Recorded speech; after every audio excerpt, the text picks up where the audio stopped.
Good afternoon বন্ধুরা, আরেকটি নতুন ভিডিওতে সকলকে জানাই স্বাগত। আজ আমরা বেরিয়ে পড়েছি হরিদ্বারের আরেকটি বিখ্যাত তীর্থস্থান কঙ্খল ঘুরে দেখবার জন্য। আমরা একটি টোটো ভাড়া করে নিয়েছি সম্পূর্ণ কঙ্খলটি ঘুরে দেখবার জন্য। এর জন্য সময় লাগতে পারে প্রায় 2 থেকে 3 ঘন্টা।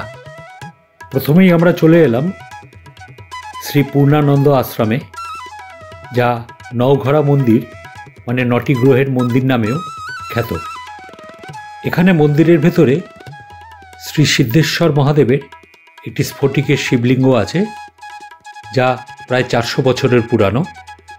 তবে মন্দিরের ভেতরে ফটোগ্রাফি সম্পূর্ণভাবে নিষিদ্ধ। কঙ্খলে অনেক কিছু দেখবার জায়গা আছে, কিন্তু এগুলো দেখতে গেলে প্রচুর সময় সাপেক্ষ ব্যাপার। আমরা অল্প কিছু সময়ের মধ্যে 2-3 ঘন্টার মধ্যে যে কটি পেরেছি সে কটি আমরা দর্শন করেছি এবং তার ভিডিওই আপনাদেরকে আমি দেখাচ্ছি। সামনে যে গাছটি দেখতে পাচ্ছেন এটি রুদ্রাক্ষের গাছ। 1 থেকে 14 মুখ অবধি রুদ্রাক্ষের গাছ আছে। সামনের গাছটি হলো 3-মুখী রুদ্রাক্ষের গাছ।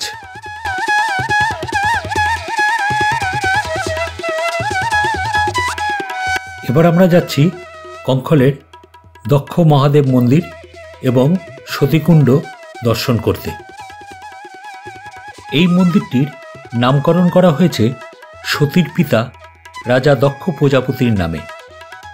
হরিদ্বারের 5টি পবিত্র স্থানের একটি হওয়ায় দক্ষ মন্দিরটি আরও তাৎপর্য বহন করে। বর্তমান মন্দিরটি 1810 সালে রানী ধনকৌর দ্বারা নির্মিত হয়েছিল। মন্দিরটি 1962 সালে পুনর্নির্মাণ করা হয়েছিল। দক্ষ মহাদেব মন্দিরটি খুব বেশি পুরানো নয়, তবে যজ্ঞশালা যেখানে যজ্ঞ পরিচালিত হয় সেটি অনেক পুরানো। এই যজ্ঞকুণ্ড সতীকুণ্ড নামেও পরিচিত। শিবপুরাণে মন্দিরের জন্মের কাহিনী বর্ণিত আছে। জগদম্বা বা শক্তি সতী হয়ে জন্ম নেন। তিনি কঙ্খল রাজ্যের রাজা দক্ষ প্রজাপতির কন্যা হিসাবে জন্মগ্রহণ করেছিলেন। সতী ভগবান শিবকে বিয়ে করতে চেয়েছিলেন বলে তাকে খুশি করার জন্য তপস্যা করেছিলেন। ভগবান শিব তাকে বিয়ে করেন। পরবর্তীকালে দক্ষ রাজা এবং ভগবান শিবের মধ্যে দ্বন্দ্ব তৈরি হয়। এটা বিশ্বাস করা হয় যে মহিলারা এখানে জলে ডুব দেয় তাদের স্বামীদের দীর্ঘায়ু কামনার জন্য। একবার দক্ষ রাজা কঙ্খলে একটি বিরাট যজ্ঞের আয়োজন করেছিলেন এবং ভগবান শিব ছাড়া সমস্ত দেবতা ও ঋষিদের আমন্ত্রণ জানিয়েছিলেন। সতী যখন এই কথা জানতে পারলেন তখন তিনি এতটাই রেগে গেলেন যে তিনি যজ্ঞের অগ্নিতে আত্মহত্যা করলেন। ক্রুদ্ধ হয়ে ভগবান শিব তার অন্যতম যোদ্ধা বীরভদ্রকে কঙ্খলে পাঠান। বীরভদ্র রাজা দক্ষের শিরচ্ছেদ করেন। যে যজ্ঞ ব্যাহত হয়েছিল তা সম্পূর্ণ করবার জন্য ভগবান শিব রাজা দক্ষকে তার মৃতদেহের ওপর একটি পুরুষ ছাগলের মাথা রেখে পুনরুদ্ধার করেছিলেন। তখন ভগবান শিব ঘোষণা করেন যে প্রতি বছর শ্রাবণ মাসে কঙ্খলে হবে তার বাসস্থান। এই মন্দিরে একটি যজ্ঞকুণ্ড এবং একটি শিবলিঙ্গ রয়েছে। যজ্ঞের পুরো কাহিনী এবং পরবর্তী পর্বগুলি মন্দিরের দেওয়ালে দেখা যায়।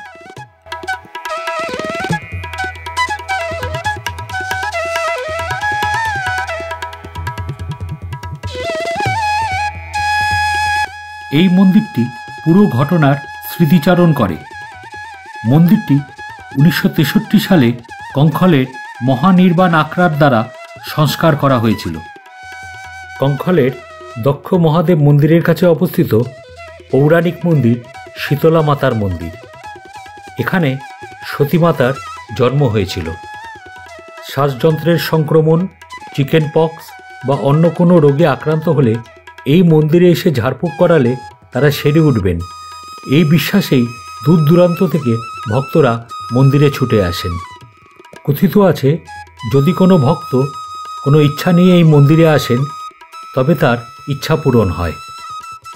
শীতলা মাতার মন্দিরে সোমবার ও বৃহস্পতিবার পুজোর বিশেষ গুরুত্ব দেওয়া হয়েছে। ধর্মীয় বিশ্বাস অনুসারে শীতলা মাতার মন্দিরের কাহিনী কয়েক হাজার বছরের পুরনো।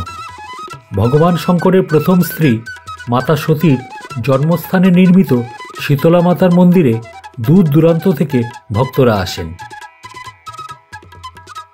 এবার আমরা চলে এলাম পারদ শিবলিঙ্গ, অনন্য শিবলিঙ্গের হরিহর আশ্রম শ্রী পারদেশ্বর মহাদেব মন্দিরে।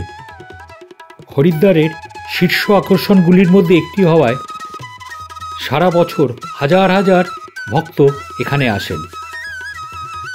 পারদেশ্বর মহাদেবের পাশাপাশি হরিহর আশ্রম প্রাঙ্গণে অবস্থিত মহামৃত্যুঞ্জয় মন্দির নামে ভগবান শিবের আরেকটি মন্দিরও রয়েছে। এখানে আরেকটি মূল আকর্ষণ হল অতি প্রাচীন রুদ্রাক্ষ গাছ, যেখানে ভক্তরা পুজো করেন এবং সুস্বাস্থ্যের জন্য অনুরোধ করেন, কারণ এটি বিশ্বাস করা হয় যে রুদ্রাক্ষের নিরাময় ক্ষমতা রয়েছে, যা অনেক রোগ নিরাময় করতে পারে। সমস্ত 12টি জ্যোতির্লিঙ্গের প্রতিলিপি রুদ্রাক্ষ গাছের প্রদক্ষিণে স্থাপন করা হয়েছে, যেখানে ভক্তরা ভগবান শিবের প্রতি শুদ্ধ ভক্তি সহকারে প্রদক্ষিণ করেন। হরিহর আশ্রম শুধুমাত্র সাধারণ মানুষের প্রিয় স্থান নয়, রাজনীতিবিদ, অভিনেতা, ব্যবসায়ী ইত্যাদি সহ প্রচুর উচ্চ প্রোফাইলের মানুষ তাদের আধ্যাত্মিক চাহিদা পূরণের জন্য প্রতি বছর এখানে আসেন। ভক্তরা 12টি জ্যোতির্লিঙ্গের পুজোর মতন সমান পুণ্যফল পেতে পারেন শুধুমাত্র পারদ শিবলিঙ্গের দর্শনে। সনাতন ধর্মের অনেক পবিত্র গ্রন্থ যেমন শিবপুরাণ, ব্রহ্মপুরাণ প্রভৃতিতে পারদ শিবলিঙ্গ পূজার গুরুত্ব বিশদভাবে উল্লেখ করা হয়েছে।